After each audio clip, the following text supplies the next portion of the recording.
is just a few short weeks away, and Run Pure Sports is gearing up for the season with the best deal in DFS. For a limited time only, we are offering new members a 15% discount for the life of their subscription, including SaberSim subs. Simply use the promo code NFL15 when subscribing to take advantage of this great deal before our prices go up. And at RPS, we don't just give you access to one sport. When you subscribe to our premium service, we give you access to all of our content, including NFL, NBA, MLB, PGA, and so much more. And we're not going to charge extra for access to our preseason content either. Our memberships include all of our content, including the NFL preseason. The best DFS players in the industry give you access to their core plays and slate strategies for every sport and for every slate. Simplify your lineup building process by plugging in picks directly from the top players in the world. Watch our premium live streams to gain a huge edge on the competition. Our guys are live up to lock for the biggest slates, walking you through their last-minute decisions, analyzing breaking news and injury alerts for the major sports. Again, for a limited time only, you can access our industry-leading DFS content for 15% off our already low price. SaberSim packages are included, so sign up today using the promo code NFL15 for 15% off your subscription for life and start building winning lineups today.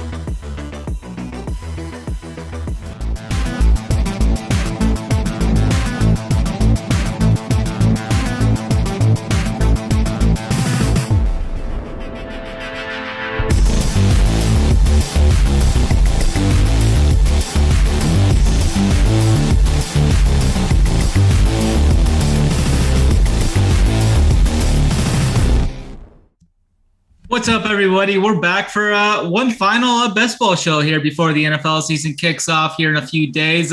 We got the GOAT, JJ, with us here. Uncle Dunkle is going to join the best ball show here, as we couldn't find anyone better to help close this out other than Uncle Dunkle to close this show out. So, Dunkle, what's going on, man? Glad to have you on the show here with us tonight. Yeah, super happy to be here. I know our times weren't in sync, the last few weeks, more of a me problem. But no, I appreciate you guys being patient, and happy to have the last but not least show with you guys. And looking forward to seeing more about how the best ball's rolling for you guys. Absolutely. We got Simon with us too, as always. Simon, how's your day going? What's going on with you? Not too much. It's actually worked out perfectly that JJ joins us on the last week, because we can give a look at the final Vegas totals going into this NFL Week 1. So perfect timing, JJ. Worked out well. Awesome. Absolutely. Yeah, absolutely. We'll be looking to dive into what we think some of these teams are going to be doing as we're heading into this NFL season, where we think some of these teams are going to go over or under their. Just kind of see what we think of these teams heading into the season. But first of all, make sure to use that promo code RUNPURE if you're going to deposit here on Underdog. There's a little bit of spot left in that Best Ball Mania 3 with $2 million to first, $1 million to second. So it's like 96% full. So you can join that. Use that promo code RUNPURE. It's going to get you your $100 match. So you can get 4 entries into that. Or they just opened up the Puppy 4 as well. So that's a $5 entry. So you can use that to enter a bunch of those as well. So use that promo code RUNPURE to get your $100 match over on Underdog. And then, as always, the subscription to RUNPURE, you get that 15% off for life. That's going to be going away here on Thursday, I believe. As the NFL season starts, the prices are going to be going up, I think. So it's actually going to be even more than 15% going forward if you're not a member yet. So go over to runpuresports.com. Use that promo code NFL15. That's going to get you 15% off for life. All sports, one price. We're going to be transitioning huge into NFL as that comes here. We're bringing on some big names, but we're still going to be having everything else going. We're still going to have some big MMA cards. The PGA season is going to be kicking back up again. We're going to have that going. NASCAR, tennis is going strong right now. So we're going to have all those, all the sports going one price. So head on over, use that promo code NFL15. And then I think we can kind of head into the show now that we got those promos out of the way. Some of the Vegas numbers we'll be looking at here. What we think some of these teams, if they're going to go over or under. The top 2 teams, it looks like, are the Bills and the Bucs at 11.5 win totals here. I'll start off with Dunkle, the new guy here. Dunkle, what's your thoughts on these 2 teams Do you think the number's right? Where do you have these guys power ranked? I know you have your own power rankings and such over on the bedside and all. What's your thoughts on these two teams heading into the season with the Bills and the Buccaneers? Yeah, so two teams that for me, 2 and 3 on the power rankings end. 11.5, obviously it's a big number. But you look at their schedule and like take the Bills as an example. They're not going to be underdogs in many of their games this year. Granted, a trip to Baltimore, a trip to Kansas City. But outside of that, I mean, where else are they really, as far as their road games go, obviously they're going to start the season in LA, but they're not going to be underdogs at home all year. So you look at it for me, to me, I don't, unless injuries happen, it'd be tough to imagine they have less than 10 wins this year. It's just going to be getting over that next 2 hump, and you do get the extra game as well. So to be honest, between the two, I do like the Bills more than the Bucs. I think the Bucs have a little more variance to them, right? They have a much older team. Injuries could plague a factor, and Brady's been great at staying healthy, but you just never know. And what a drop off from Brady to the next guy. So out of the two, I would lean the Bills to go over their number. The Bucs I'm very indifferent on. I feel like that number is sharp at where it is. They definitely, to me, it wouldn't surprise if they won 14 or 15 games, but it also wouldn't surprise if they snuck into the playoffs with 10 or 11 wins based on their health. But that's where I kind of stand with those two teams. Yeah, for sure. I'm in agreement right there with you. I think the Bills are the team that I would be betting on to go over that. I kind of think that the Bucs may see a little bit of regression here too. The offensive line doesn't seem to be intact. That's kind of a worry point for me there. Simon, what's your thoughts on these two teams, the Bills and the Buccaneers, at the 11.5 win total there? Yeah, I'm with you guys. I think that O-line is a huge concern for the Bucs, and I would definitely lean towards the under on that total.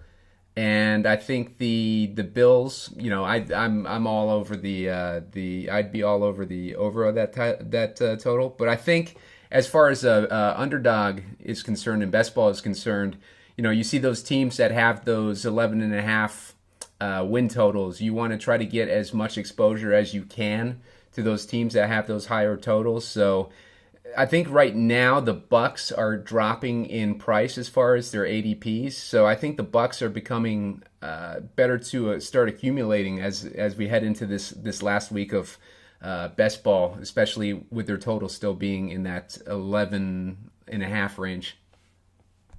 Yeah, for sure. I agree with that as well. The Green Bay Packers are the next team we could dive into here. The Green Bay Packers sit at 11 wins. I'm not sure what to think of the Packers this year. I think they're definitely going to I think they're going to take a little bit of a step back, but that defense is still one of the best defenses around. They got JSURab, is one of the best cornerbacks in the league. Aaron Rodgers did lose his main target there with Devontae Adams, but they get in. They'll have to see with Alan Lazard and Romeo Dube, see if those guys can step up. I think both of those running backs, I think Aaron Jones could make a case to catch 40, 50, 60 balls this year. I think he could definitely see a lot more work out of the backfield, and A.J. Dillon's going to be the main goal line guy there. I think A.J. Dillon, his ADP has been on the rise here too. He's up inside the top 20 now for running backs, according to the Underdog ADP. He just passed Cam Akers and J.K. Dobbins for RB19 now. Dunkel, what's your thoughts on the Packers here this year heading into the season with the 11 win total there?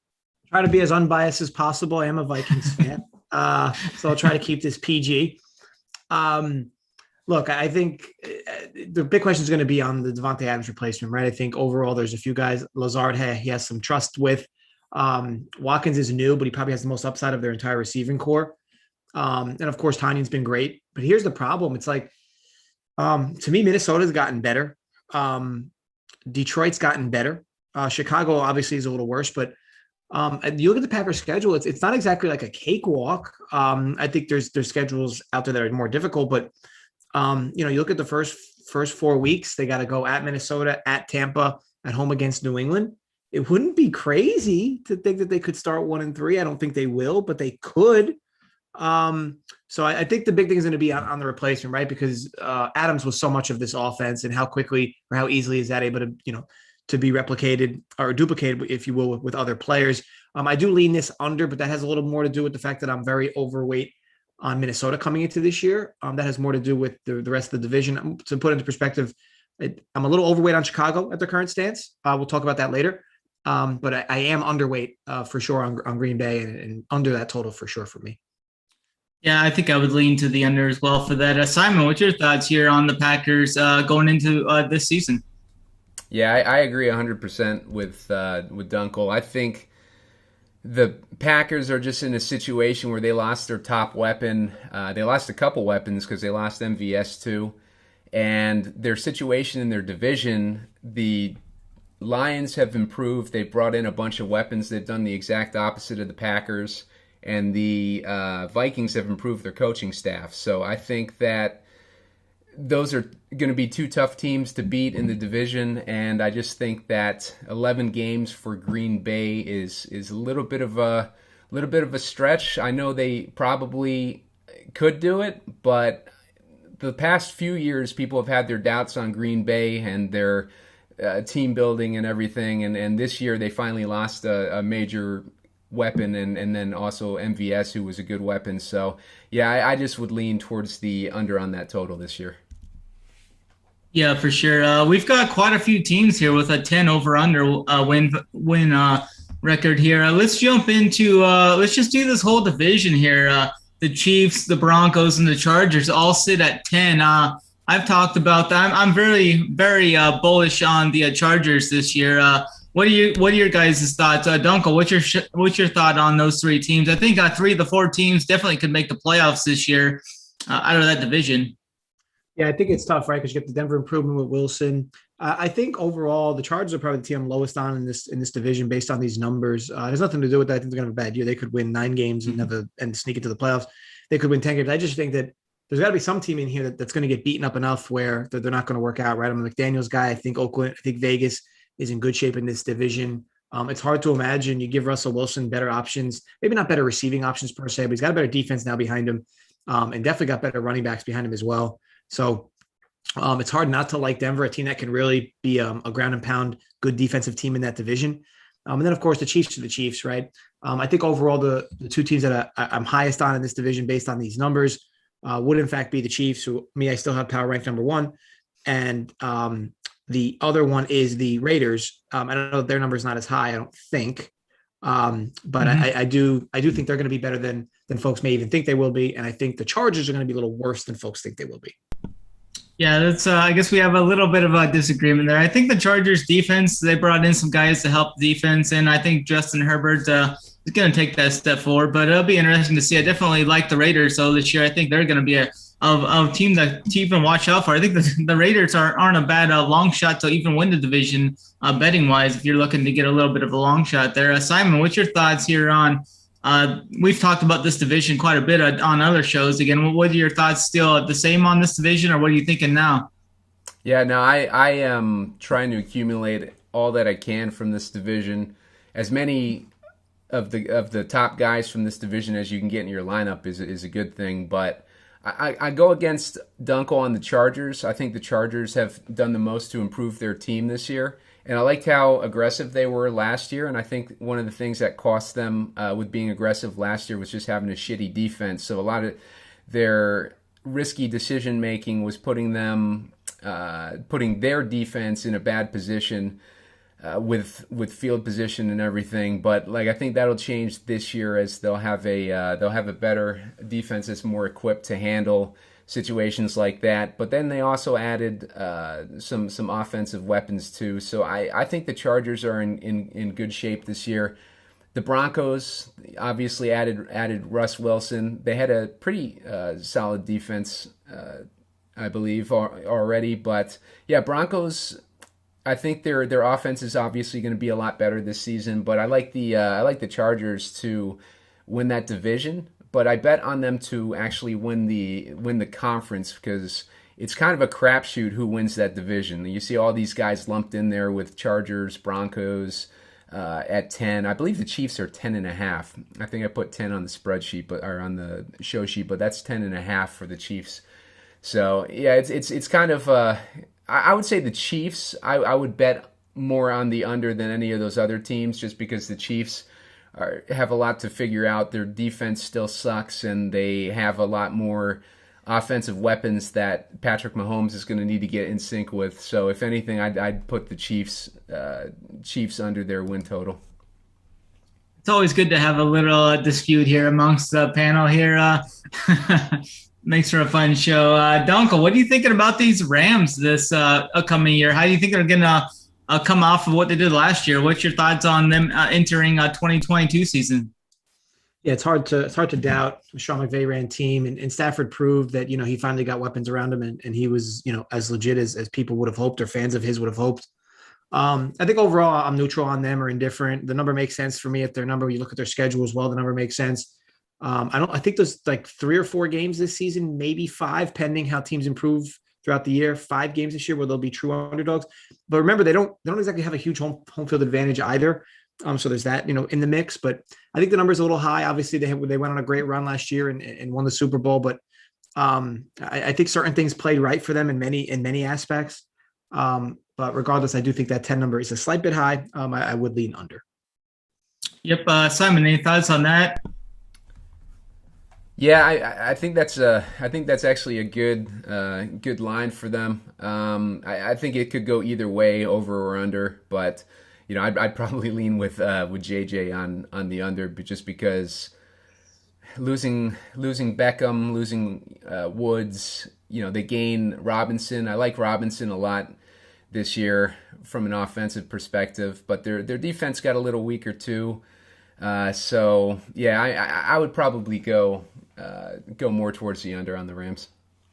Yeah, really, same here. I don't really have much conviction on this. It'll be interesting to see how Cam Akers can do this year, coming off that Achilles. They kind of forced him back a little bit too early. I think last year they get Allen Robinson here. I hope for Allen Robinson's sake that he can actually have a good year. I mean, he's been surrounded by some pretty dusty quarterbacks, and finally gets a decent one here with Stafford. So hopefully he can have a bounce back year and kind of do better than he has the last couple of years. So definitely no conviction for me either way. I would probably lean the under there. A couple other teams we've got here. We've got the 49ers, the Bengals, and the Colts. Let's just lump. I guess we can do the 49ers and the Cowboys. We got those two left.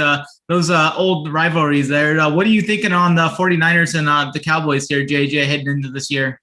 Yeah, so Cowboys are a team I'm going to be underweight on. 49ers overweight on. To me, Jimmy Garoppolo has been such an average quarterback for so long, and I was a Jimmy G guy for a while, but think about all the weapons around him. And even like people around me were like, oh man, I hope Jimmy G, with the weight and him signing, I hope he goes to the Jets because we could use him here in New York. But it's like Jimmy G has had average success with like great counterparts around him. The Jets would not have helped that anyway.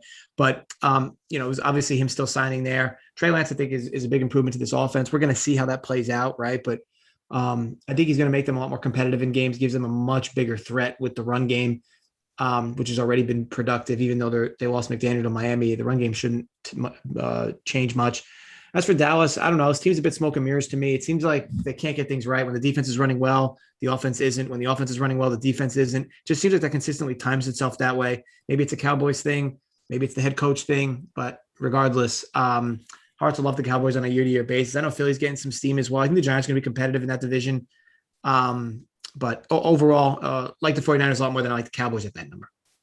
I agree with you there. I'm a big Shanahan guy. Dunkel, if you were playing like season-long fantasy, what's your opinion on that Jimmy G signing? Would you be more afraid to draft Trey Lance going into this year? What are your thoughts on how that plays out? I think personally, I think they're going to give Lance like 6-7 weeks, and if they start going downhill, I think they could bring in Jimmy G because Shanahan knows he's got a pretty much a Super Bowl caliber roster here. I think he knows he's got a chance to make a deep playoff run. What are your thoughts on the quarterback situation here? Yeah, I think it's Lance's team. I think it's made that pretty clear. I think Jimmy G comes with a glass ceiling, which is crazy because it seemed like for a while there he had no ceiling. He had a lot of upside. But yeah, I think it was more of a Garoppolo thing. I think he wanted to shop himself, realized he couldn't get much more money, took what he could to stay in San Francisco. Obviously, if Lance goes down, San Francisco has a little bit of a handcuff there with Jimmy G able to come in. It does feel like they kind of overpaid him to be a backup though, right? But I guess such is the NFL. I think it's Trey Lance's team though, regardless. Right on. Simon, what are your thoughts here on the Cowboys and 49ers heading into this year, win total wise? Cowboys, I'd lean towards the under. They lost some good weapons in Cedric Wilson and Amari Cooper, and they didn't really gain anything. They gained James Washington, and he's already hurt. So they got that rookie Tolbert in the draft, who's probably going to be a starter, and Gallup is hurt too. So like they're banged up already, and their coaching staff sucks. At least the head coach sucks. So I just don't understand the steam that they would get going into the season. But I do like CeeDee Lamb from a best ball perspective. I think he's going to get a lot of opportunities, and he's going to get increased target share, obviously, this year. So he looks good. The run game, they lost one of the main cogs of their offensive line, so I don't know how the run game's going to do. Historically, they've done a lot worse without him, and same with Dak. Dak's historically done a lot worse with Tyrone Smith, is it? So I just think that they're in rough shape heading into the season, and for them to be on that upper tier of win totals, I'm kind of leaning the under on them. And then with the 49ers, I'm with JJ. I like Shanahan. A little bit nervous about them losing McDaniels this year to the Dolphins. McDaniels has been with Shanahan, basically Shanahan's entire offensive coordinator and head coaching career. So he's had McDaniels with him throughout a large portion of his career. So it'll be interesting to see how he's able to function without him. But Shanahan, he's a great coach, and I'm sure he'll do fine. But the quarterback situation is interesting. I think they signed and restructured Garoppolo's deal more to make him more affordable to shop around. So I'm not overly concerned from Trey Lance's perspective with Jimmy G re-signing with the team. I wouldn't be surprised if a quarterback-needy team actually trades for him before the trade deadline. We'll see how that goes and how injuries go and everything. But yeah, I'm not overly concerned from a Trey Lance, although it's definitely not optimal to have him lingering in the background. Yeah, for sure.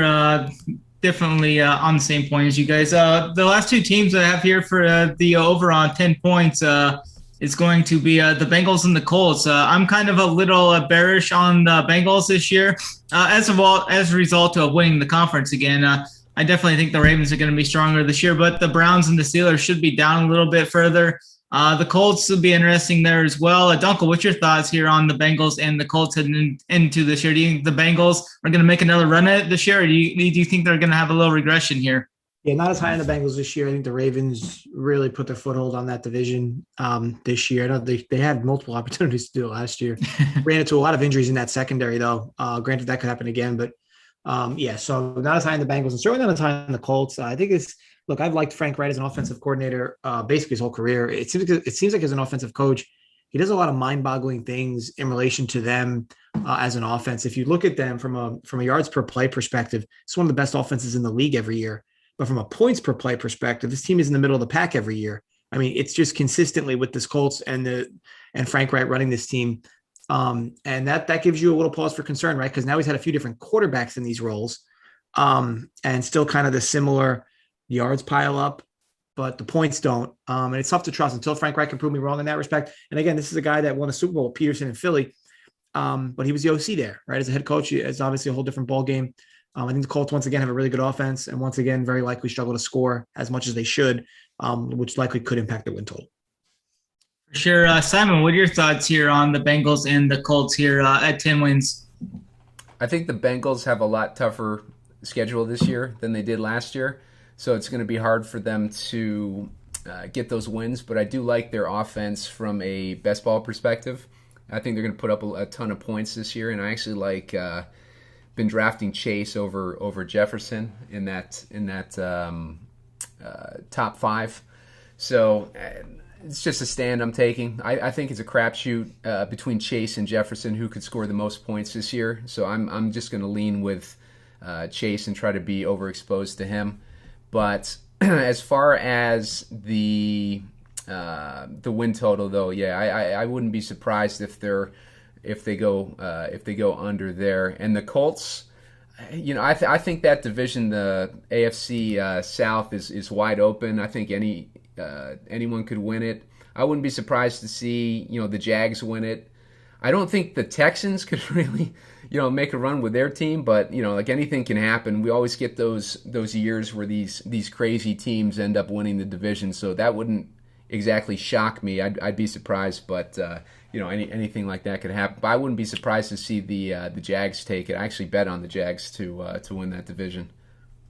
Yeah, for sure. I know this team wasn't on the sheet, but we've got Dunkel here. He's a big Vikings fan. They got a new coach, I think they're going to be a lot more pass-centric this year. Dunkel, what are your thoughts on the Vikings? What's your team on your favorite team here heading into the year?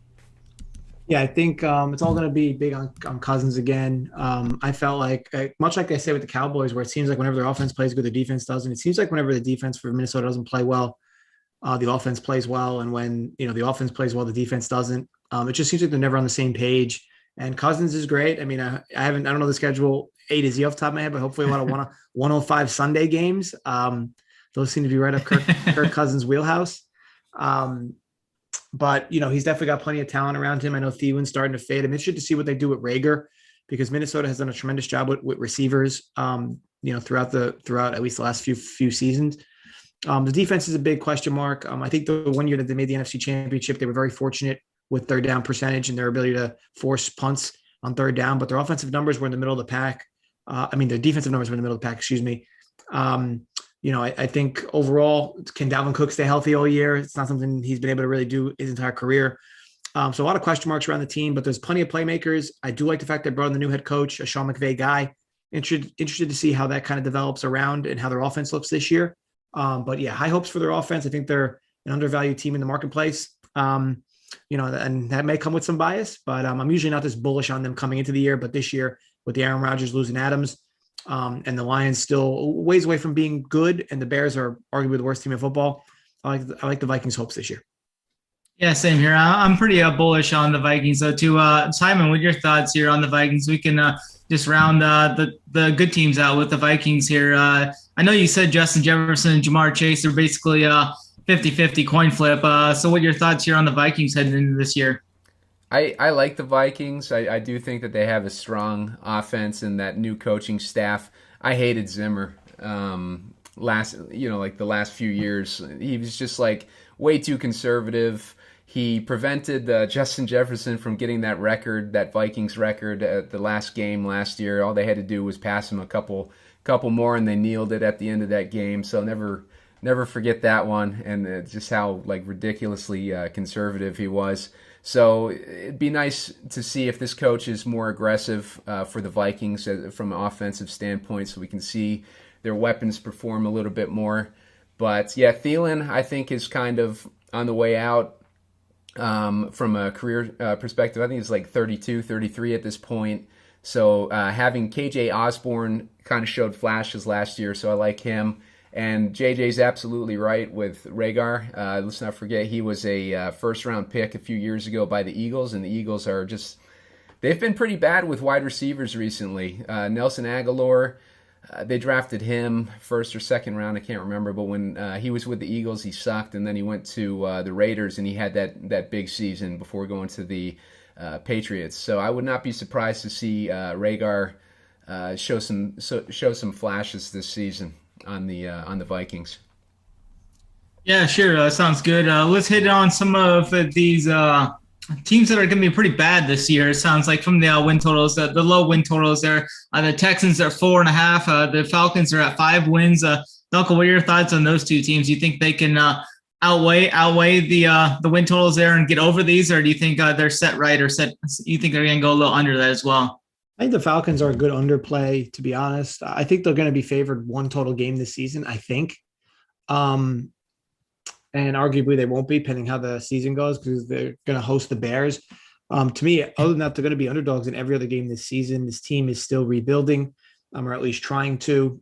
Fields has been good, but or at least better than I think maybe some people would have hoped, but the results haven't been there from a win-loss perspective. So he's still got to take the next step in his career. Needless to say, though, on the other end, the Texans are a team that showed some grit. They did do some multiple changes around with the coaching staff and whatnot. I think overall, I'm not necessarily a Davis Mills guy, so it makes it tough to love. But Brandon Cooks, Nico Collins likely takes the next step in his career as well. I know a lot of people are high on Dameon Pierce. We'll see how that goes. But I do lean over on the Texans and under on the Falcons. Yeah, I think I'm right there with you. I do like Kyle Pitts and Drake London from the Falcons, but that's about it. Dameon Pierce, it looks like he's going like in like the 4th and 5th round and sometimes now. He was being drafted like 11th, 12th, 13th round quite a while ago, but now it looks like he's going to be the starter. He's definitely seen the most steam over the last 3 to 4 weeks. Simon, what's your thoughts here on these two teams with the Falcons and the Texans? I like the Falcons' offensive weapons this season. Mariota's going to be, he's going to be kind of is what he is type of situation. We'll see if he can show any type of upside this year. But I like Drake London and I like Kyle Pitts as those kind of beasts to throw to. So we'll see how that goes. They don't really have a running game. Apart from Cordell Patterson, who showed some upside, obviously, last year. He ended up being a huge steal going undrafted a lot during best ball drafts last year. So they got some decent offensive weapons. As far as the Texans, it's like I said earlier, I think that AFC South is going to be a kind of anyone's game. Like anyone could take that division. Would not surprise me to see the Texans kind of make a run or at least show, like a lot more upside than their win total might suggest. So don't sleep on those smaller win total teams on the AFC South. The Colts, not super impressive like we were talking about earlier. They got Jonathan Taylor, but they brought in dusty Matt Ryan. We don't know if he's on his last legs. This could end up being his last season for all we know. We don't know how good he's going to be in this new offense. And then they got Michael Pittman, but I still struggle to see who their number 2 wide receiver is. Is it going to be Paris Campbell, or is it going to be this Alec Pierce guy, rookie that they picked up? But if those two dudes are battling for the number 2 job, I don't think that bodes well for the Colts in the passing game. So it'll be interesting to see how that pans out. But the Colts are the favorite to win the division, but I would put the Jags or the Texans on that list of potential upsets. Yeah, definitely agree with you there. We got a couple other teams here with the Jets and the Seahawks. The Jets have a ton of young talent on the offense, at least. They've got Garrett Wilson, Elijah Moore, Breece Hall, Zach Wilson. I think the Seahawks are going to be pretty bad this year. I think it's either the Seahawks or the Bears that are going to be two of the worst teams in the NFL this year. What's your thoughts on these two teams here, Dunkel? What are the people saying up in your neck of the woods about the Jets this year? Yeah, tough to imagine the Jets do anything of relevance this year. But, the good news for them is that their division's seemingly gotten a little worse, at least on the New England end. You do trust the fact that New England will win games. However, to me, Miami's improved big time, and people have Buffalo as the favorite to win the Super Bowl. So I think, there are parts of their division that got worse, but parts of it that also got better. I don't think they have any really close wins for them. I think they're going to be underdogs in all but 2 of their games this year. And even when they're favorites, they're not going to be favored by much. So the Jets are a tough team to like in any respect. And here's the thing with the Jets, they haven't exactly stayed healthy either. I'd even argue if this team stays healthy all year, they won't get you there to that win total. And of course they might not stay healthy. I think Mike White can provide this team some acceleration in certain parts, but for their offense, because he looked good in certain spots, but then, started to regress as well. On the Seahawks end, I think it's a tough team, right? Quarterback's going to be a big question mark for this team all season long. The defense is by no means good. They're going to be underdogs in every division game all season. They don't exactly have an easy out of division schedule either. So believe it or not, I actually do lean the under for both teams. Right on there. Simon, what are your thoughts here on these two teams? Is Joe Flacco going to win someone $1 million week 1 fantasy? I don't know about week 1, but he might in a subsequent week. But yeah, I'm with Dunkel. I think both these teams. I've seen enough out of Zach Wilson at this point to kind of be judging that he could be a bust here. And with the Seahawks, their quarterback situation is a mess. They should have grabbed Jimmy G while they had the chance. But it's just a shit show with both those teams, and I'm with JJ in thinking that both could hit the under, even though the Jets have a ton of weapons on the offense. They just don't seem to be getting it all together. Yeah, right there. We didn't talk about the Bears yet, but I think the Bears are going to be one of the worst teams in the league. They're taking a lot of money. I think 18 times more money has been bet on the under for their win totals. Went from 6.5 down to 6. Dunkel, you hit on the Bears a little bit earlier. Do you think they're going to be one of the worst teams? Are you one of those guys that have been hitting the Bears under win total so far? No, I haven't been hitting it, but like I said, they're a team that's tough to be high on. They're going to be underdogs in all the division games all year. They're a team that's not going to be favored many times at all this season. So it is tough. I think the Fields could take the next step, which would be nice. And this team does have a little bit of a coaching overhaul as well. But again, just another team where we talk about disparity from better teams in the league. This team's going to be underdogs, and deservedly so, in nearly all their games this year. So you're really hoping for them to upset a few different times. And if you're really hoping for that, why not just bet them those games you think they're going to upset? Because I don't think it's even worth it touching this team's season team total. Fair enough. Sure. Simon, any thoughts on that from you? I'm with you guys. I think they're going to just be a disaster this year. They might not win any games.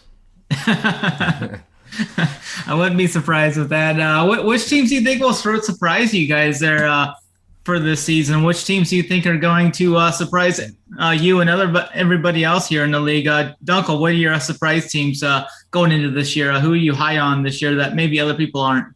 Definitely the Miami Dolphins. I think that I've been a big McDaniel guy. As Simon hinted at, he's traveled everywhere with Shanahan for the last practically decade. Daniel's a really sharp guy. I think that the Deebo Samuel creation, or the opportunity that Deebo Samuel was given in this role, I really think that was really McDaniel. I think they're going to try to turn Tyreek Hill into that in Miami. I think Tua, people forget, like, this kid was a unanimous number 1 overall pick a few years ago before he gets hurt, and arm strength wasn't a question back then. I think the kid has arm strength. I think what he's lacking is confidence. An offensive system like McDaniel could give him and elevate him as needed. Obviously, adding a weapon like Tyreek Hill, Waddle's going to hit the next stride as well. And I think they got Cedric Wilson from Dallas down there now, Miami. Gesicki's been a reliable. And Chase Edmonds. Yeah, and Chase Edmonds at running back. So they brought in a bunch of offensive pieces, guys probably that McDaniel wanted. The defense has some question marks, right? And they play in the division with the Bills.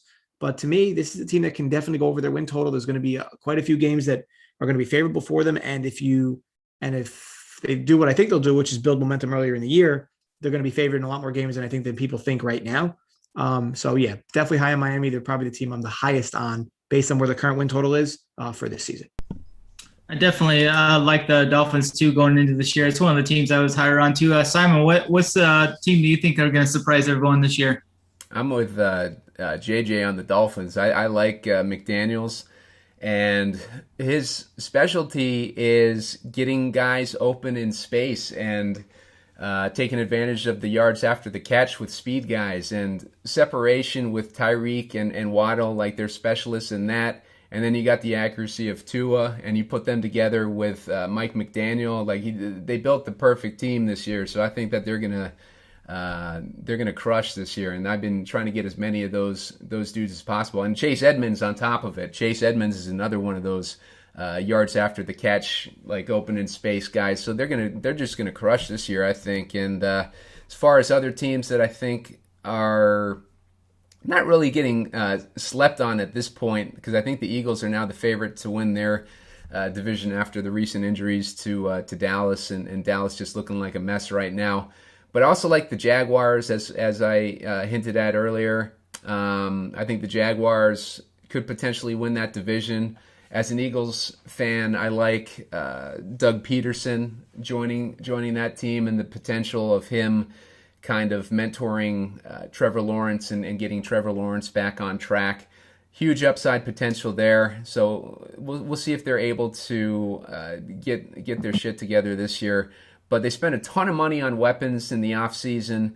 You can argue it was a complete, waste of money for some of these guys, but the point is that they upgraded their offensive weapons and they put Trevor Lawrence in a better position to win this season. So we'll see how everything plays out. But I would not be surprised if the Jags have a decent season this year. Agreed.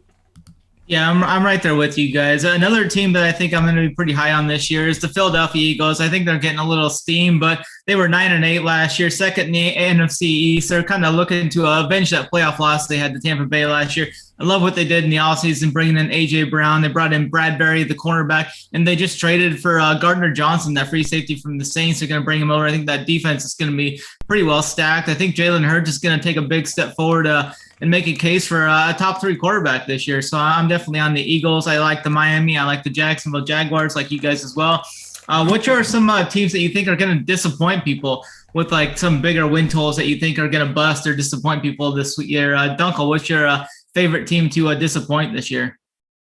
Yeah, I think I kind of hinted at before. I think the Bucs have a lot of question marks. Not even Brady. I think they just have a lot of question marks. It wouldn't surprise me if they won 15 games. Wouldn't surprise me if they won 8 games. And of course, like I said, this team's going to live and die on Brady's health. So I think there's some value in them potentially letting down. And to me also, like, I think we kind of mentioned it as well when we were talking through some of these teams. Like, to me, the Bengals are a team that can let down. The Cowboys are a team that can let down. And I'm just not as high on the Chargers as everyone else is. So those are teams that I'm a little less high on, and would not surprise me at all if they let down, not only in the season win total markets, but even not even making the playoffs. Yeah, for sure. Simon, what are your thoughts here on disappointment teams? I'm with JJ on the Bucs, and I think the Cowboys they're going to disappoint this year. Like, they kind of get penciled in every year as being the winner of that division, and they haven't been to a playoff. They haven't won a playoff game in like 24 years or something, and I think that's going to continue. They just keep hiring these horrible head coaches, and you know, like this year with all the injuries on top of that, I just think that they're going to disappoint this season. Yeah, I'm with you guys there. I'm lower on the Packers here as well. With them losing Adams, I think it'll be interesting. I think they're going to have a good defense, but if they stumble out of the gate, some of these receivers start dropping passes, I think Aaron Rodgers can get pretty annoyed with that, and it could just kind of snowball there. It'd be interesting to see there. So I'm down on the Packers, down on Tampa Bay as well. But let's get into some Super Bowl projections there to round this out. Who do you think is going to be in the Super Bowl this year, JJ? Yeah, I think the Chiefs get out of the AFC this year. I know that's not a hot take by any means, but I think this team's too talented. I know they're going to get beaten up a bit in division, but I think Andy Reid will prove again that, you know, he doesn't need certain players. You know, he can rotate different players and different bodies in. And so I like them on the AFC end. On the NFC end, to me, it's all about health. I know it's easy to say that now, but like if you told me Brady's healthy all year, to me, it'll be a repeat of the Super Bowl from a few years ago with the Bucs and Chiefs. If Brady was to go down, to me, I think the AFC is completely wide open. I mean, I'm sorry, the NFC is completely wide open. It wouldn't surprise me if my Vikes got there. It wouldn't surprise me even if a team like the Eagles somehow got there. I think the NFC is completely wide open because Aaron Rodgers, to me, lost a lot. I mean, unless he's going to be super motivated this year, which is even hard to tell on a game-to-game basis. I'm not high on them. So, and you know, the NFC, the rest of the Bucs division, nobody real threats there. No real threats in the NFC North other than them two. So yeah, that's basically where I have it standing. Awesome, Simon. What's your Super Bowl prediction for yourself heading into the season? Yeah, with JJ on the NFC, I think the NFC is wide open. I wouldn't be surprised to see the Eagles. I wouldn't be surprised to see, you know, maybe I probably lean towards the Rams doing it again. I just don't see a whole bunch of improvement in a lot of these other teams, and some of these threats like the Packers and the Bucs are in rough shape right now. So I wouldn't be surprised if the Rams just take it again, but Eagles or a team on the rise like that, you know, also would not surprise me. Eagles just picked up like another defensive weapon too, so they're getting stacked on both sides. So yeah, it would not surprise me if they end up making a run. Yeah, I'm going to go with the Ravens. I'm going to go with my team, the Ravens, to make it out of the AFC. The last time we had a quarterback that was due for a new contract extension, we won the Super Bowl. So I think Lamar Jackson's going to win the Super Bowl and demand that big contract like Flacco did the last year of his contract. Hopefully I don't really want them to pay him the big money, but we'll see. I'm going to go with the Philadelphia Eagles out of the NFC. I think the NFC is an open like you guys had said, and I like Jalen Hurts and the Eagles. I like what they did from the offense and the defensive set point heading into the season. So I'm high on the Eagles coming out of the NFC. I think that pretty much covers us there. We can look to enter a best ball draft if you guys are ready. You want to hit up the Puppy 4? Yeah, let's do it. Let's see. All right. I got mine pulled up, so whenever you guys are ready. All right. You want to go in 3, 2, 1, hit enter. 6 more to start. Okay, I think we're all going to get it. I got 6 more. Good. I got 9 more to start. Shit. Oh, for real?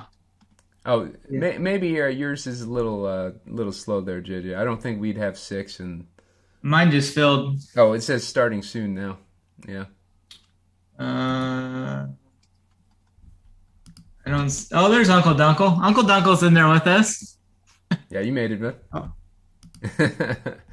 Sometimes there's a lag when it says how many people are in the draft. So Dunkle's got the 10 pick. Simon's got the 2nd pick, and I've got the number 3rd pick or the number 3 pick. Before this thing gets started here, make sure you head over to Underdog. Like we're going to start this draft here, Underdog. Use that promo code RUNPURE. That's going to get you your $100 deposit match on up to 100% up to $100 on your first deposit there using the promo code RUNPURE. So go over there, use that, and then with the RPS side, runpuresports.com, we've got the NFL season. It's going to be starting here Thursday. The prices are going to be going up, like we said. We brought some new talent on this year for the NFL season. We're going to have everything going strong. College football, NFL, PGA is going to be starting up again here for the swing season.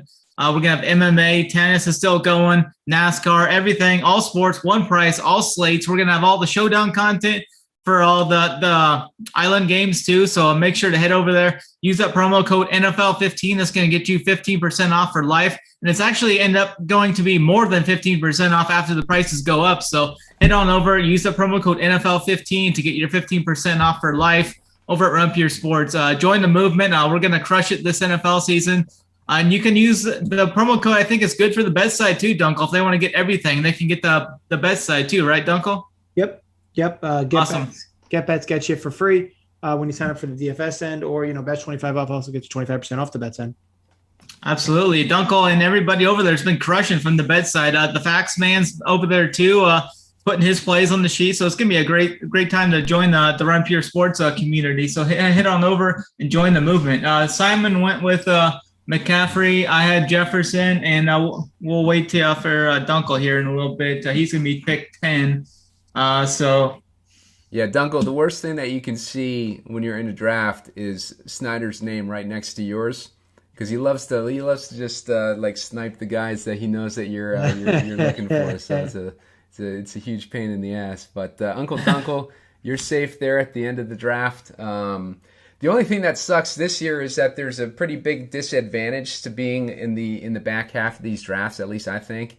I think if you're in the top 5 picks, then you're in like pretty good shape to stack a pretty solid team in those first few rounds. But like the back end is a little bit more tricky this year. What are your thoughts on that, Snyder?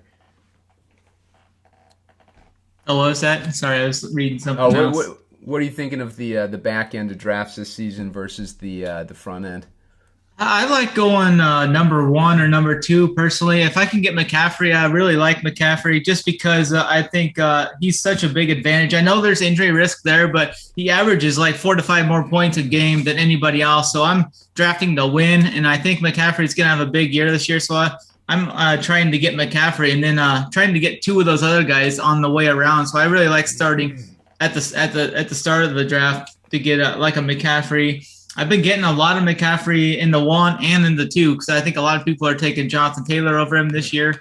But I'm super high on McCaffrey this year. I actually just got McCaffrey in my season-long my hometown league. That I've been doing that forever. I had the 2 pick yesterday in that and got McCaffrey. So I don't mind the back end. I guess you could grab a couple guys like you could get who's going right there. It's like Devontae Adams. I'm pretty high on him. Diggs is right there too. I don't mind starting with like those two guys. Dunkel, what would you be your thoughts here? Who are you high on from an individual standpoint this year? Have you looked at much fantasy coming into this? I know you sneakily play. You're one of the best DFS guys in the industry, but won't ever talk about it. You're just always at the top of the leaderboards, like we saw in college football last weekend. Yeah, so definitely high on Dolphins players. Like I said, I think this year is a year where they're all going to see improvements offensively. And you look at their ADP, it's just not probably where it should be for most players. So anytime, any chance I can get Miami players without having to reach too far, definitely been going in that direction. But as far as like top picks go, yeah, I agree with you. Obviously, Adams. Yeah, I feel like you're getting at a discount. They're going to use him the same way in Vegas like they used him in Green Bay. He's going to get a ton of targets. He's playing with his buddy now from Fresno. I think overall, it's hard not to like certain guys. Like I think Wallers you could be a little lower on with Vegas, but it's hard not to love Adams at where he's going. And even certain guys like Saquon Barkley. This dude was a top 3 pick like for the last few years, and this year now he's going in the second round. If he could stay healthy, I think the Giants have revamped some things offensively. I think Barkley's a good pick as well.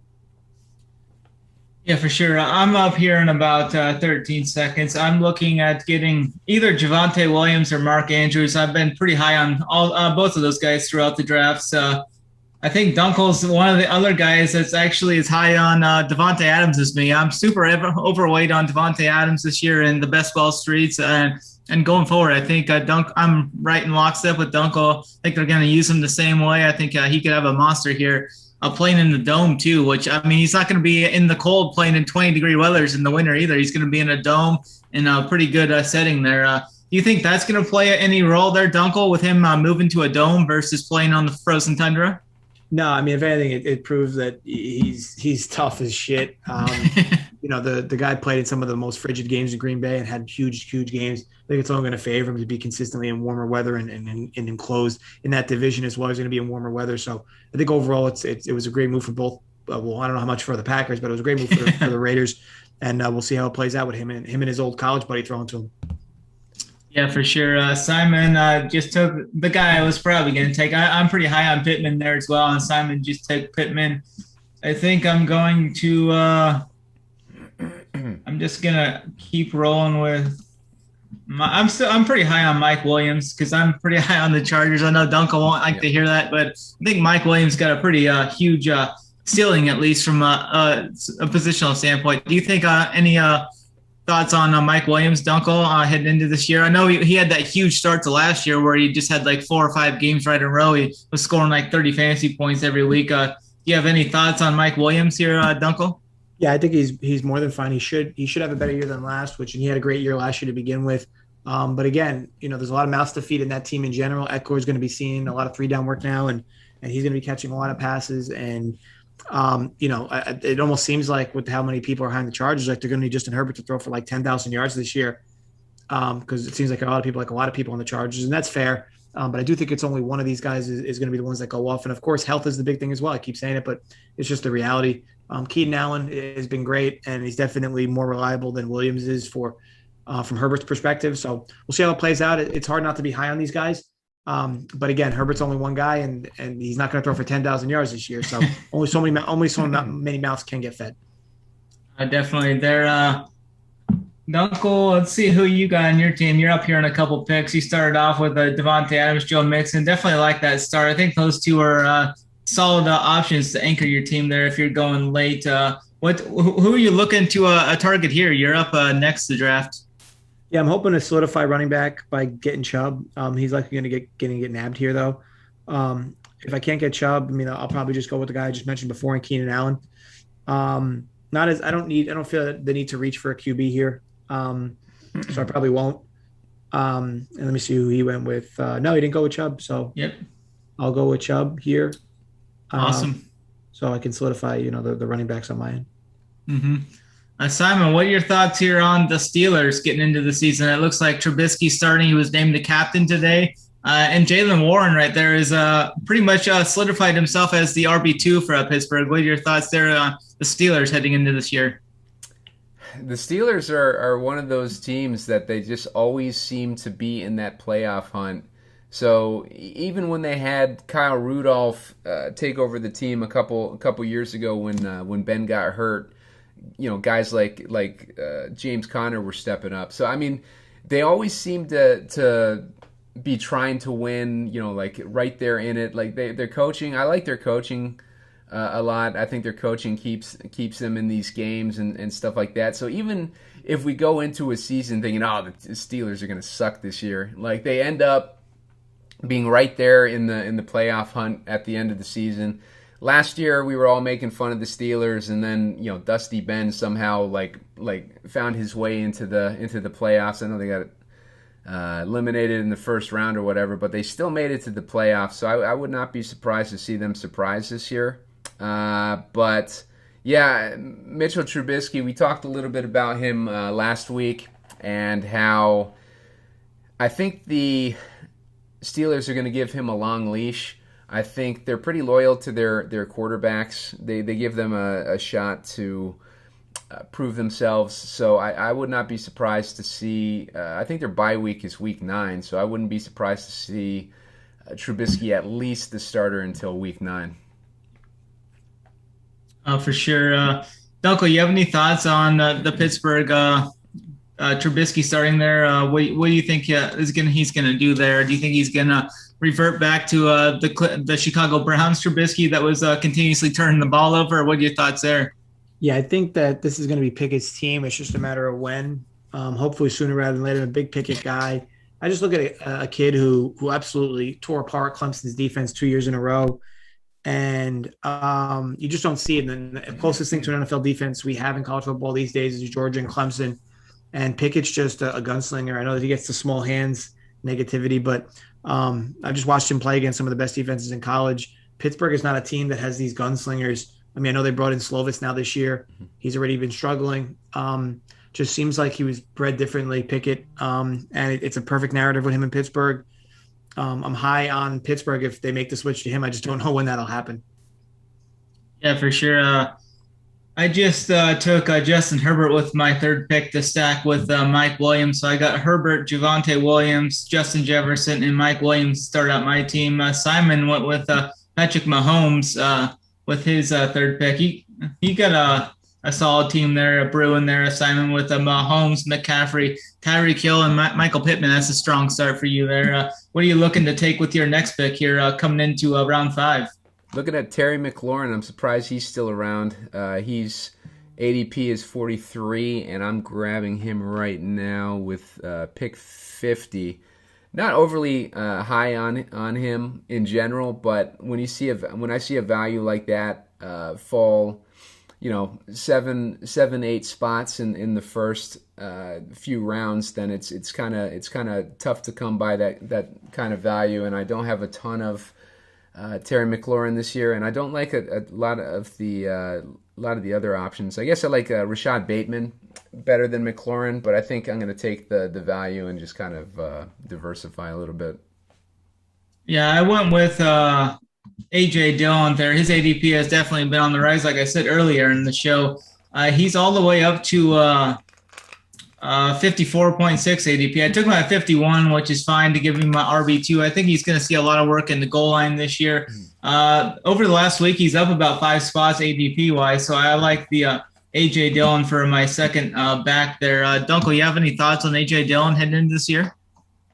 Yeah, I mean, my thing is I'm such a big Aaron Jones guy that it makes it tough. But, yeah, Dillon should get all the goal line work. They should be splitting touches again, but it'd be interesting to see if maybe they leverage Jones now more out of the passing game. I mean, they used him enough, but maybe they use him even more now with no Adams. So kind of high on both, to be honest. I think both get theirs. If one of them, God forbid, goes down, the other becomes an instant 3-down back. So, yeah, I think I'm overall pretty much higher on the Packers running backs and a little lower on the receiving core this year. Yeah, for sure.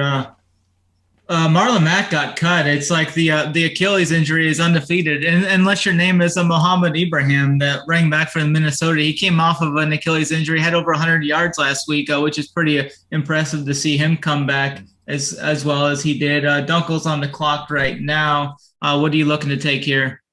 Yeah, so definitely going Waller here. I know I'm not as high on him. The drop off after him, it gets a little rough at the tight end position. Felt fortunate to grab at that number. Yeah. So yeah, was fortunate to grab Wooler there. Yeah, I'm definitely looking to grab a top 5 tight end when I can this year. What are your thoughts here on Marlon Mack getting cut? Do you think he's going to get picked up anywhere else? Do you have any thoughts on Mohamed Ibrahim from Minnesota? Did you see his game last week? Yeah, so I can't mind Ibrahim. He got a ton of work in college. Was a big volume guy, but I think overall, and sorry, just have my pick here. Oh yeah.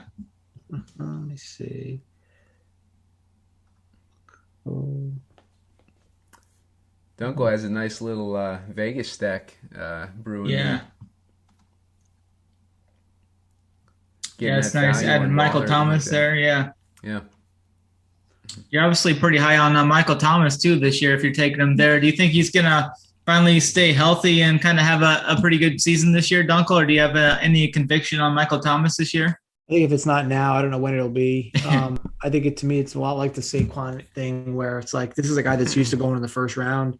And even when people thought he was going to be hurt the first few weeks, he was still going to the 5th round. Now he's just organically going in the 5th round where he's going to start for you week 1 or should start for you week 1.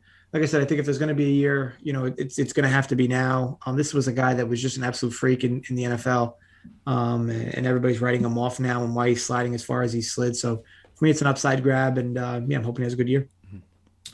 Yep. Simon, do you have any thoughts on Michael Thomas there? At first I was fading him, but as the visuals started coming in on him being able to perform on that ankle and the possibilities of him coming back and having any type of season like he's had in the past with Drew Brees, it's just to get him in the 5th or 6th round to me I've been taking him in my other drafts like ever since the reports started showing up that he's looking good in camp and stuff. So yeah, I've done a 180 on him. I've been trying to get more exposure to him. I don't reach too much for him, but if he's around when it's my turn to draft, I definitely have been taking more of him. Yeah, for sure. Lazard right there.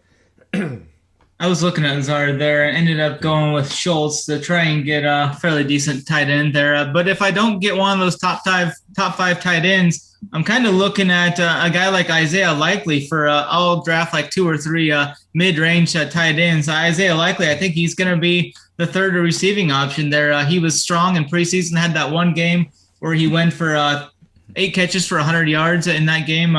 I think with the receivers for Baltimore being pretty weak outside of Bateman, they got Mark Andrews. I think they're going to run a lot of 2 tight end sets there, especially with the run heavy as they are. Dunkel, you have any thoughts on this kid, Isaiah Likely? He's a rookie this year. Do you know much about him? That name sounds super familiar. Coastal Carolina. Okay. So yeah, he probably played with that young quarterback. Also, Colts had a big receiver as well. But either way, I think it was always tough to tell how these running backs tight ends are going to do in these. Especially coming from the NFL, right? I mean, if we come from college, right? It makes it so tough. I mean, I remember the guy the Jets drafted a few years back from Texas Tech. What was his name? What was his name? Kid was an absolute phenom in college. Yeah, I think people. I know you're talking about. I think he was going to be like one of the most natural tight ends in the league. He barely even surfaced to play 40 or 50% of snaps every week. Tight end's such a tough position to project from the next level or to the next level. But I think the Ravens will be fine regardless. I'm hoping this is the year, Snyder. I know you're a big Ravens fan. Hoping this is the year Lamar takes that next step up throwing the football. I think he's shown improvements in various ways, and I'm hoping this is the big year for them because it's really been special watching him for the last few years, and maybe this is the year where it takes the next step. Is Herndon the guy you're thinking of? Oh, Chris Herndon? I don't. No, because Herndon didn't go to Tech. And Austin Seferian-Jenkins was on Tampa Bay. I drafted by Tampa Bay, but Herndon's the most recent. It would have been before. It would have been before him. It was a white guy. Gotcha. Okay. Yeah, I can't think of it. What's your thoughts with the Tampa Bay running back situation? I think Fournette maybe sees a lighter workload. I think he's still going to see some work in the pass down, but they got Ricard White there too, who's been he's been seeing some pretty good steam. People are kind of talking him up. His ADP has been on the rise too as the last month in the drafts. Simon, any thoughts on the Tampa Bay running back situation from you? Yeah, I mean, I've been fading Lenny the whole season, so hearing that they want to lighten up his workload is good for me because I don't have any exposure to him whatsoever, but I got a bunch of Rachaad White exposure later on in these drafts, so definitely leaning more on the White side of that of those running backs. So we'll see what happens there, but mainly with Lenny, he's getting old. He showed like some signs of vulnerability towards the end of last season. He got hurt and he missed 5 games or something like that. So yeah, he's not getting any younger, and he has a history of injuries. So it would not be surprised to see him get hurt or something during the season, or just have a drop off in his talent at some point in the season, and see this Rachaad White guy get a opportunity. Yeah, for sure. Dunkel, you have any thoughts? I know your pick is coming up here soon. Any thoughts on that Tampa Bay running back situation? Yeah, very high on Lenny this year. The guy does produces a ton, and he barely even sees 70% snap share. He probably sees more snap share this year, as long as he can stay healthy. Just a tough guy not to like. So yeah, I mean, I'm big on. I'm not so much big on the Tampa situation. I'm more or less big on the fact that. Sorry, just making my pick. More big on the fact that Lenny has a big season. I noticed you just went with the double tight end situation there. Saw the deal there with Waller. I'm pretty high on Goddard too. I've got quite a bit of exposure to Goddard. Is that just like a value-based deal that you did there, or are you just looking to kind of get unique with your build? Yeah, trying to make it unique, right? You got to be to win some of these. If you're going to take down one of the bigger ones, certainly got to be the more unique, the better. So yeah, just kind of, I guess, taking my GPP mindset into this, right? Absolutely. I've done that on a few drafts as well. Definitely, I think the tight end position is crucial. As far if you get through your first league and get into the playoffs of these, a tight end position, it's one of those onesie position that's pretty huge, crucial to make a deep run in this for sure. Simon, any thoughts on that? I know we've kind of hit on double tight end a little bit on previous shows. Anything you want to add to that for today? No, I mean, I think a lot of people are just kind of leaning towards taking that batch of decent tight ends in those rounds 15 through 18, basically. There's a huge batch of tight ends that could break the top 10. Have that potential, but I think a lot of people are just trying to grab 2 or 3 of those guys. So grabbing a couple stud tight ends in these first 10 rounds is definitely, I think, would differentiate yourself from the field for sure. I went with Kareem Hunt. Simon went with Valdez-Scantling to stack with Mahomes there. So that's a pretty nice little single stack he got going there. Simon will be back up here in one pick. I think I'm going to be looking at one of these young receivers that are there. Either George Pickens or Treylon Burks is who I'm going to be targeting here. Simon, what are you looking to target with your next pick here? You got 5 receivers, 2 running backs, and the quarterback. Yeah, I'm not really liking the receivers around me too much. I might just go with Antonio Gibson and take that value and get myself a 3rd running back. Obviously, with Brian Robinson's situation, he's going to miss at least the first 4 games. He's on that injury list. So he's probably going to miss the first 4 games, and we don't know how long it'll take him to return after that. But reports seem to indicate that he's going to have a quick recovery, so I wouldn't be surprised to see him in week 5. But we'll see if Antonio Gibson gets an opportunity in those first 4 weeks to kind of turn things around, because he's probably going to get a ton of work. So we'll see what happens there. Mm-hmm. Yeah, I hope a speedy recovery for Robinson there. Dunkel, any thoughts on that? It looked like Brian Robinson was ready to take the stranglehold on this role. They had Gibson on the punt return and kickoff return teams. Kind of was left for dead there for a little bit, and now gets another chance here with the tragic situation with the Robinson here. Any thoughts with this RB situation for you? Yeah, it sucks for me because I did have a draft where I ended up picking Robinson. So now the thing is, I think that overall he was, is it 4 to 6 weeks, or is he going to be out for longer than that, Snyder? I think it's right around 4 to 6 weeks. It sounded like. Yeah, so he could get a stranglehold of it back. But yeah, obviously it's a detriment to that backfield. But Gibson, hey, look, it's an opportunity, right? So, I think you're going to see a lot of him early on, and then I do think once Robinson comes back, I think it's going to start as a 50-50, and that's going to become Robinson's backfield. Yeah, I agree with that going forward. Simon, anything? Robinson would be the guy to pick up to go into the playoff stretch. Gibson, if you're looking to kind of shore up the front end of the season, but yeah, if you grab Gibson, don't expect him to be in control of that role for the entire season for sure. Yep.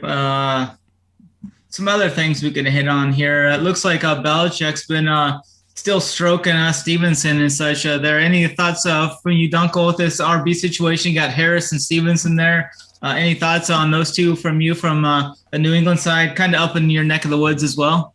It's still got to be Harris. Stevenson's been good, but I do think it's got to be Harris. Also, I think this offense is a bit of a question mark coming into the year, right? No more McDaniels. So how is this team how is the offense going to change? Does Mac Jones take the next step? I think those are a lot of questions that need to be answered, but I do think this is going to be a 60-40 early on with Harris doing most of the legwork and Stevenson helping out in the pass game.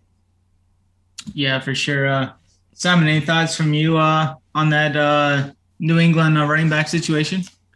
Yeah, I mean, the talk, I've been all over Ramondre Stevenson this year. He was going in the 10th, 11th round for a large chunk of the earlier drafting, and then he just started shooting up. I'm not sure where exactly he is now, but yeah, he started shooting up in ADP, so I was glad I had a bunch of exposure to him, and now he's at the point where he's going before Damian Harris, and he's, like we were talking about, he's getting stroked by Belichick pretty hard, which is pretty rare for Belichick to be so complimentary. So I think there's fire where there's smoke there. So would not be surprised to see him have some sort of a breakout season. But at the same time, I don't think you want to sleep on Harris, because it's probably still going to be a pretty decent split of workload there. So Harris, the more he drops into the hundreds range and stuff like that, I think he's becoming a value worth taking a shot on. Yeah, for sure. I just picked Treylon Burks with my last pick, a little bit ahead of ADP, like 4 or 5 spots ahead of ADP, but I'm pretty high on him going into this year. I think they're going to kind of use him the same way they use A.J. Brown. They so-called have a major role planned out for him as they're talking about going into this season. Simon, you have any thoughts on Treylon Burks going into this season as a rookie? I think he could be one of those rookie wide receivers we see kind of break out in his first year. Yeah, there's been the quarterback situation is definitely a worry, though. Yeah, the quarterback situation is a worry, but we've seen Tannehill be able to support like a decent wide receiver season in the past. But yeah, I'm with you, Snyder. I like Treylon. I think that a lot of the shit that we were hearing there in the offseason was a little bit overblown. So would not surprise me to see him have a decent season and overcome that stuff. Kind of like Jamar Chase last year, there was a bunch of noise about how he couldn't catch and all that stuff. But now we're hearing the coaches talk about a major role for Burks. So yeah, I think that he can turn things around for sure. And I think that like a lot of the stuff that we heard over the summer was just a bunch of noise. Yeah, for sure. Dunkel, any thoughts on you from Treylon Burks? I know we watched him last year at Arkansas. He had some big games for us in the CFB streets. Any thoughts on you heading into this year from him? Yeah, I think he's got his chance, right? Tennessee moves out Brown and inserts Burks. I think at minimum he should get plenty of workload, especially for a rookie, right? And he's a talent. He's got top line speed deep. He can break tackles because he's a big dude. So yeah, we'll see. Similarly sized to A.J. Brown in some ways. So I'm interested to see if they try to use him in that same fashion. But either way, he's got a ton of upside, and where he's going, he offers a tremendous amount of reward versus risk. Yeah, for sure. I just drafted Joshua Palmer with one of my picks here in my last pick to double stack with Justin Herbert. Let's see. Simon took Tua to stack up with a Tyreek Hill there. So he's got a couple stacks, nice stacks working there. I'm pretty happy with your team so far, Simon. I like both of your stacks you got going there. Yeah, I was kind of forced to reach on Tua a bit. There's no way he would have ended up coming back to me if I had kind of passed on him. But I had Chase Edmonds and Tyreek Hill on my team already, so I needed to reach on him a little bit if I wanted to complete that stack. Normally, I don't try to reach too far to complete a stack, but I really like the Dolphins this year, like we've been talking about all show. So I didn't mind doing that. And then James Cook, he just fell at a crazy value to me, so I decided to take him. News on him has kind of been pointing down recently, I think, with Zach Moss showing up in some of these preseason games and stuff like that. But if you look at some of the plays that James Cook has made, I mean, he's looking pretty good, and I wouldn't be surprised to see him get a pretty good imprint on that running back situation. Absolutely. Who's coming up? Dunkel's coming up here. Dunkel's got 2 tight ends, like I said earlier, 5 receivers, 3 running backs, and a quarterback. What are you looking to target here, Dunkel? You're coming up here in a couple picks. So very likely a backup quarterback. I guess pending what's left, right? I don't want to feel like I'm reaching, but just see. Yeah, I mean, Lawrence doesn't make much sense for me to go with, but I'll probably go Winston, just because I'll have a lot of just because I'll have Michael Thomas. So yeah, stack him up. But yeah, I felt like I had to reach there, but I'm kind of running out of time to get a backup quarterback. Yeah, Winston's a good backup quarterback to have there because we know he's going to chuck and stuff. So he's going to have some of those outlier upside weeks that you're definitely looking for in this best ball format. I like the strategy of grabbing, if you're in that back half of the draft, grabbing a guy like Michael Thomas in the 5th, 6th round like Dunkel did, because Michael Thomas, if he ends up reaching his upside potential, then we know that he's a top 5 type of wide receiver. So he is a good way to kind of make up some of that ground if you're on the back end of these drafts. And then obviously if he ends up being a top 5 receiver, we're going to want Jameis Winston to go off too. So grabbing him as the backup to a guy like Michael Thomas makes a lot of sense. Yeah. I think I'm going to try and grab a couple guys here. Maybe grab this Wan'Dale Robinson, Daniel Jones stack here if it's possible. I'm up here in a pick. It's going to be a kind of a reach, but I think I might just try and lock that up. I like the upside of both of those guys. Yeah, how you feeling about your team so far, Snyder? I like it pretty good.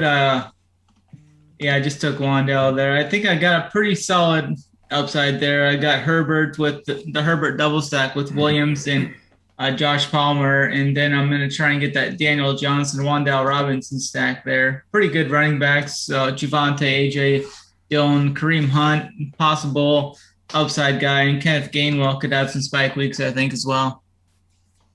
I like it. Yeah, right now I am looking at pick 146 and kind of not huge on any of these guys that are coming up on my queue. I do like Nico Collins a bit. I like KJ Osborne.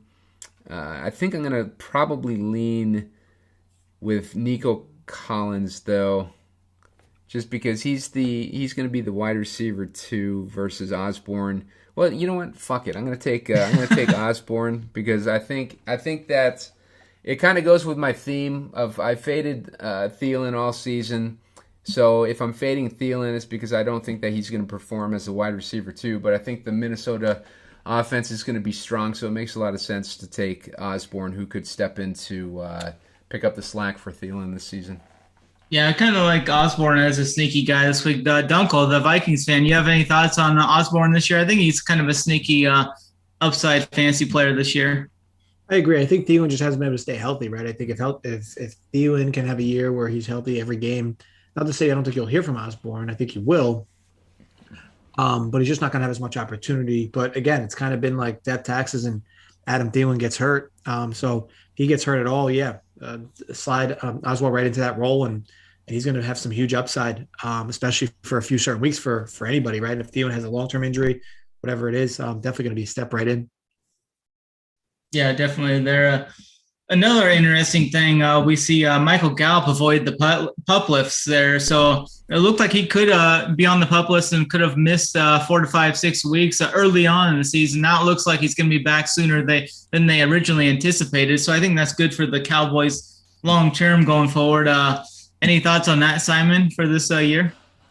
Yeah, I was drafting a lot of Jalen Tolbert early on in the process when he was going in around like pick 140, and then he climbed all the way, I think, to like in the 120s on Underdog. I can't really remember. I've been kind of all over the place with drafting on these different sites lately, so ADP's kind of swirling around. But yeah, I think that I like Michael Gallup now, hearing that he's avoiding the pup list, and he's potentially could be back within the first 4 weeks. That's a lot better than what we were anticipating, or what the consensus was anticipating. So I definitely prefer Gallup over Tolbert at this point, I think.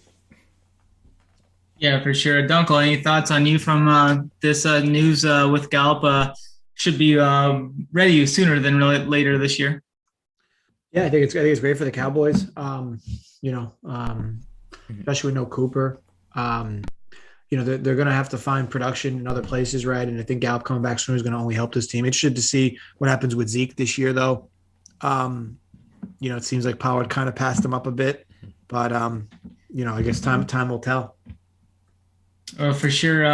Dunkel just took Christian Watson. I think that's a solid upside pick there. Him and Romeo Dubes are kind of the two rookies that are going to need to step up for that team heading into this year if they're going to make any headway with that passing attack. Yeah, Rodgers has been very vocal about Dubs, but yeah, Christian Watson is kind of the forgotten guy, but he's been hurt during this preseason. So, Dunkel, what's your thought process there? Yeah, I'm more or less trying to find a few different ways to be different, because I think that the Packers wide receiver core is completely up for grabs. I think that, first of all, and I just hate to be a broken record, but health, of course, is a big one. I think overall, though, Lazard's been good, but Lazard's had his opportunities to be a de facto number one on this team and just hasn't been. So I think it's going to be a few different guys, a bit of a rotation early on, and I'll take a chance on one of the guys that's not getting as much love. Yeah, I like it.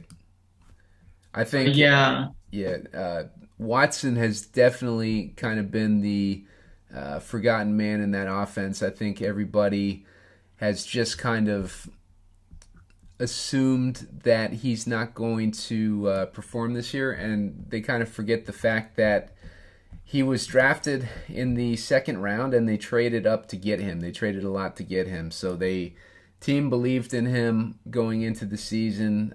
He's been hurt, so he hasn't had a real opportunity to kind of prove himself yet. So, yeah, I could see in season he gets a few opportunities, ends up finding that chemistry with Rodgers.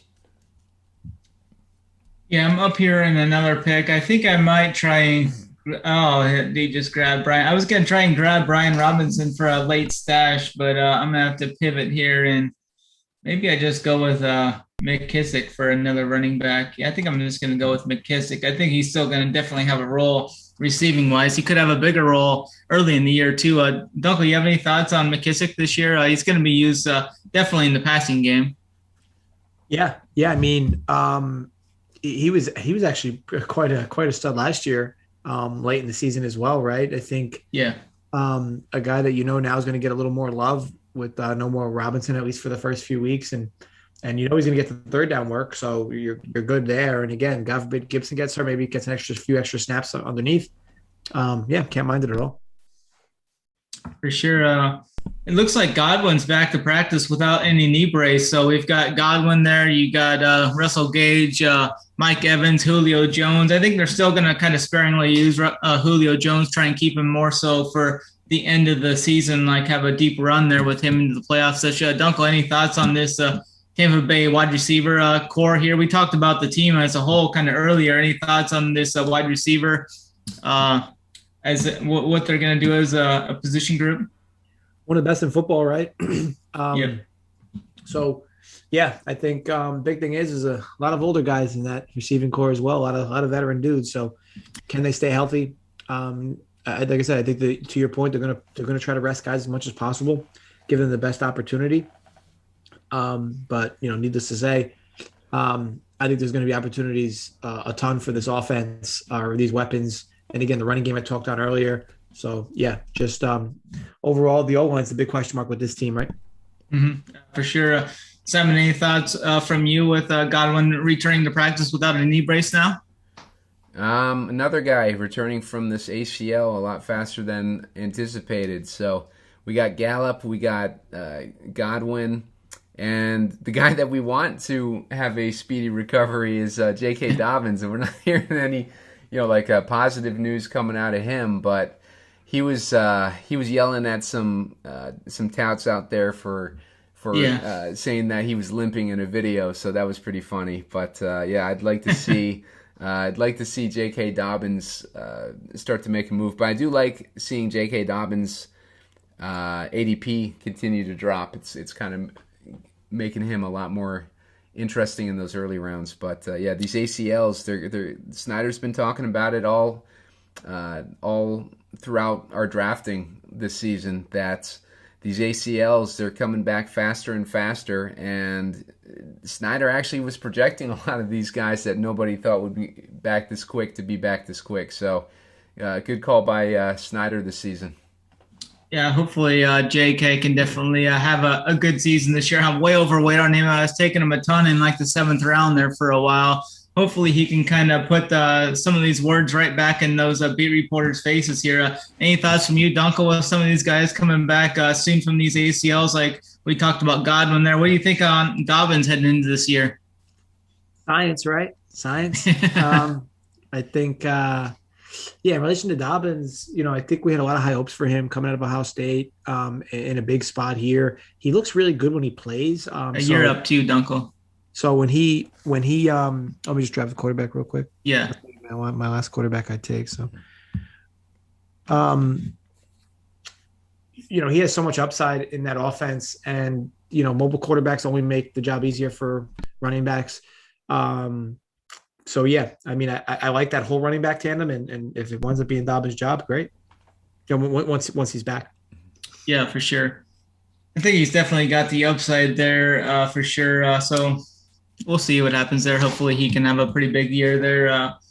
We're coming up. Dunkel just took his. I like that quarterback pick from you, Dunkel. There, you need an upside guy there. You got Watson. I mean, he's going to miss the first 10 games or so, but definitely a guy that could come through late and have some monster weeks for you there. I mean, you got a really good, unique build there. I like what you got going there.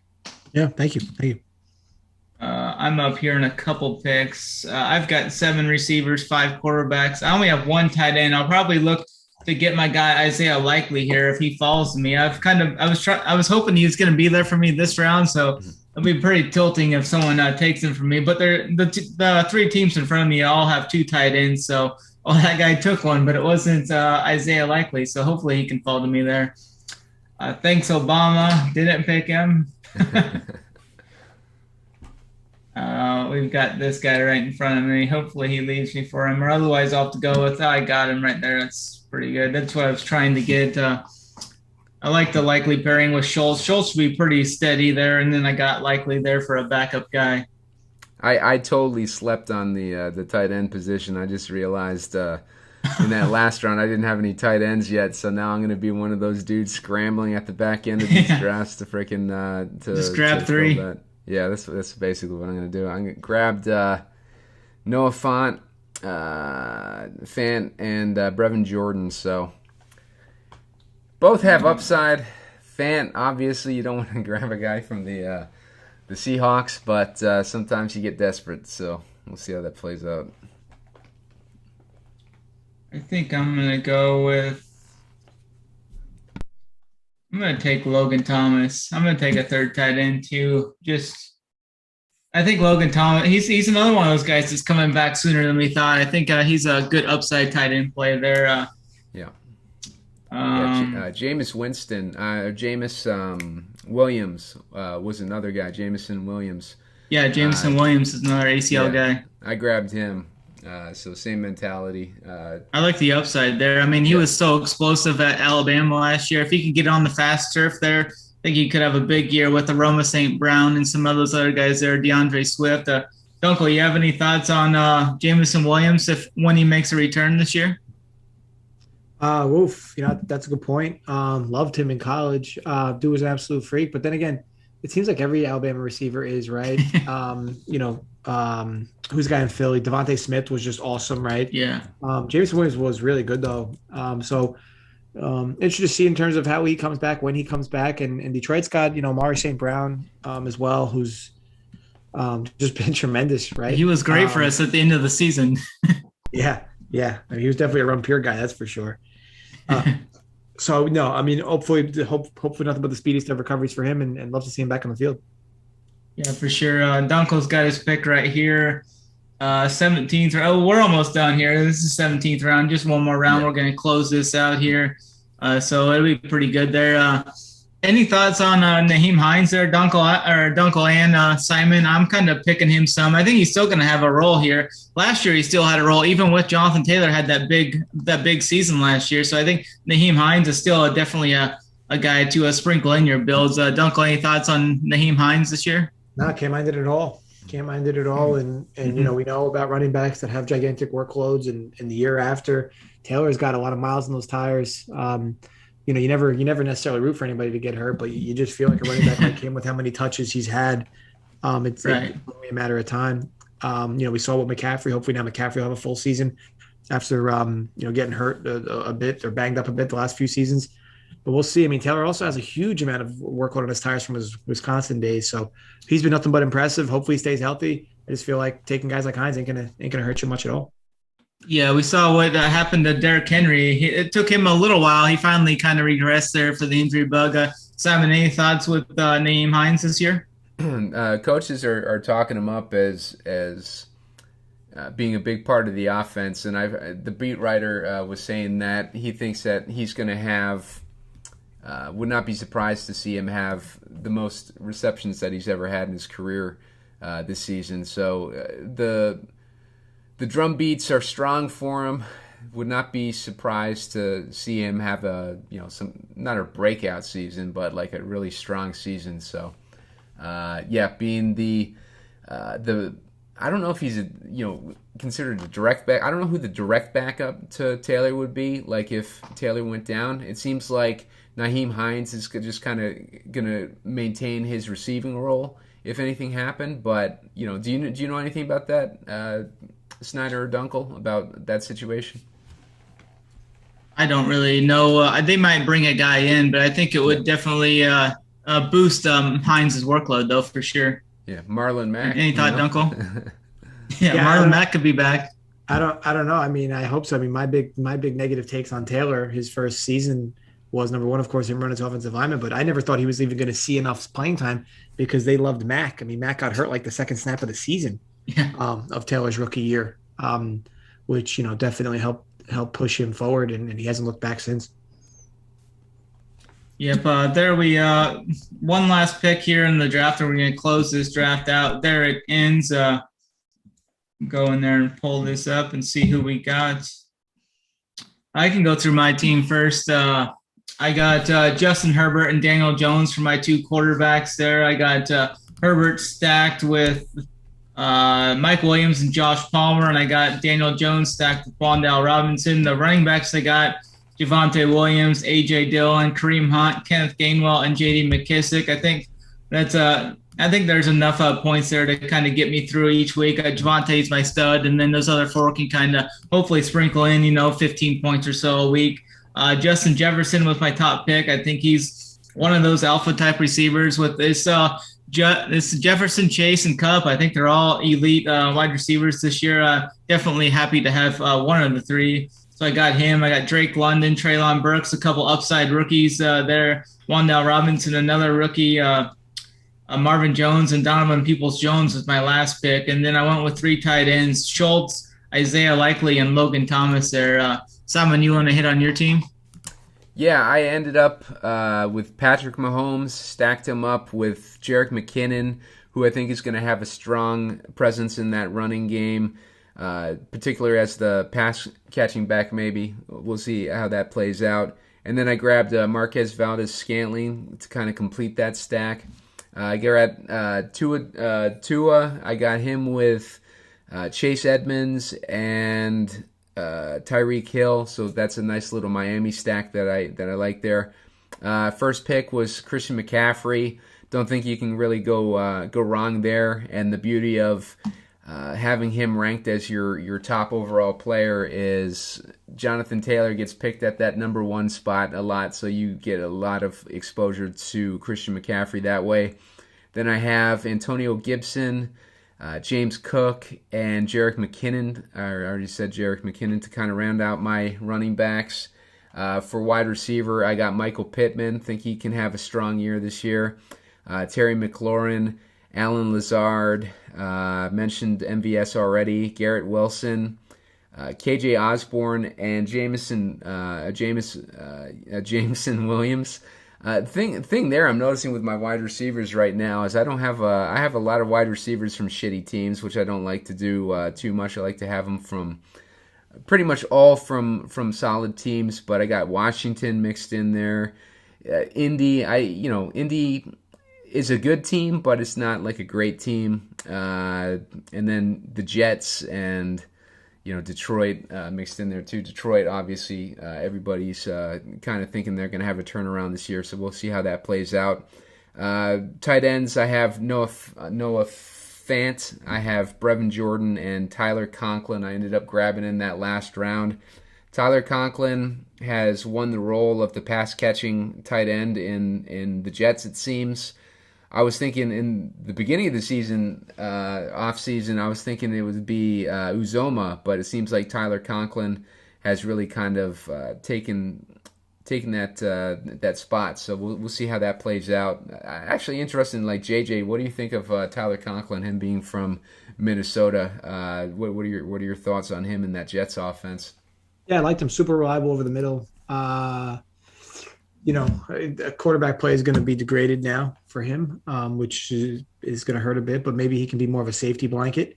Mike White would be a guy who would use him. Flacco was never a big guy with tight ends over the middle, so I don't know how much love he's got there. But if you slide Mike White in, he's a guy that loves to work the middle of the field, at least in his little bit of exposure he's had to the NFL. So I think Conklin's numbers are better off if White gets back in there.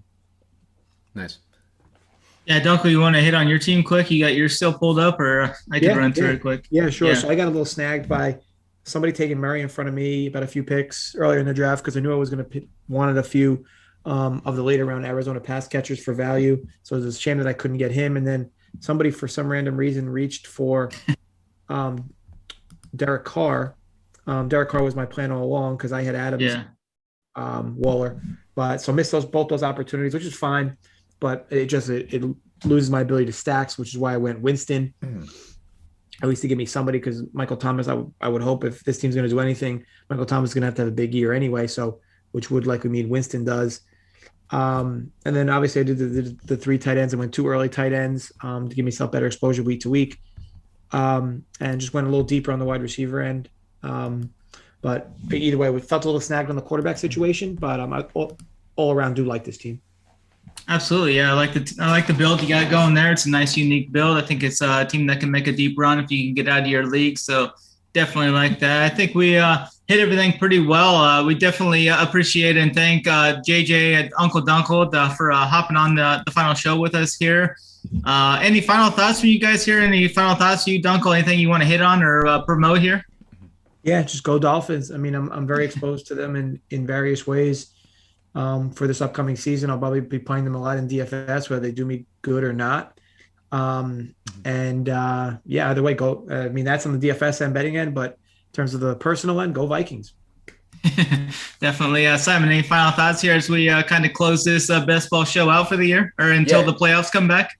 Yeah, just want to remind people to hit that like button, hit the subscribe on our YouTube page, and to hit on that NFL 15 promo code again. That's 15% off for the life of your subscription, as long as it's a monthly subscription.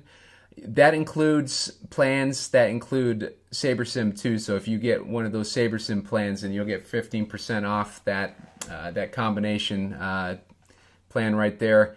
And Dunkel is actually going to be on a couple of our premium shows. It's Print Factory and Final Countdown this year. Dunkel, you want a Final Countdown? I think so. Yeah. So Dunkel will be giving you advice right up to lock on Sundays for NFL. So you can't miss with that. You heard his analysis throughout this show today, so it's a good chance to kind of see his thinking on some of this stuff, and you'll definitely want to catch his thoughts throughout the season, especially on these showdown shows that feature the Vikings. So we all know how Kirk Cousins performs in these primetime games, but Dunkel, he called that out a lot last season. He was the guy, kind of the go-to guy to ask about that kind of stuff, and he always has a solid opinion on it. So yeah, good resource for premium content, and also he's in the Discord too, so you get to communicate with him in there. So good stuff.